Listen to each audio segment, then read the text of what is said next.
அனைவருக்கும் சிறந்த பரிசு சாரேகாமா கார்வான்.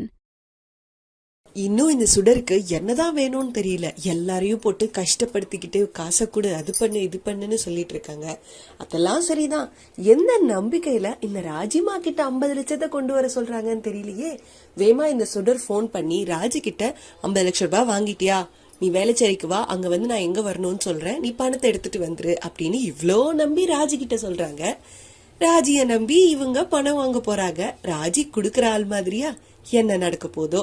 சும்மா இல்லாம மல்லிக்கு வேற போன் பண்ணி, என்னதான் உன்கிட்ட இருந்து நான் காசை வாங்கினாலும் உன்னை கதற விடாம விட மாட்டேன், எவ்வளோ கஷ்டப்படுத்தின எல்லாத்தையும் நான் திருப்பி கொடுக்க வேணா, உன்னை கஷ்டப்படுத்து, இன்னும் உன்னை நல்லா அழ வச்சு அதுக்கப்புறம் பாக்கலாம் அப்படின்ற மாதிரி சொல்லியிருக்காங்க. இதெல்லாம் நல்லதுக்கே இல்ல. எங்க போய் முடிய போகுதோ. இந்த சுடருக்கு யாரு முடிவு கட்ட போறாங்கன்னு தெரியல. விஜய் ஏதோ பிளான் பண்ற மாதிரி இருக்கு.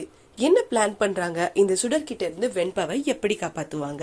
ஃபுல் எபிசோட் பார்த்து தெரிஞ்சுக்கலாம். ஹலோ, 50 லட்சம் ரூபாய் ரெடி பண்ணிட்டியா?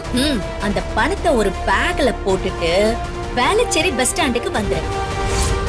முதல்ல உனக்கு வேண்டிய பணத்தை வாங்கிட்டு என் குழந்தைய கிட்ட கொடுத்துடு. சபாஷ் மல்லி, செம்மையா அழற. உங்களை கதற விடல நான் சுடரில். மல்லி மல்லி மல்லி மல்லி மல்லி. இந்த வீடியோ உங்களுக்கு பிடிச்சிருந்தா லைக் பண்ணுங்க, ஷேர் பண்ணுங்க, காமெண்ட் பண்ணுங்க. Saregama TV shows Tamil subscribe பண்ணுங்க.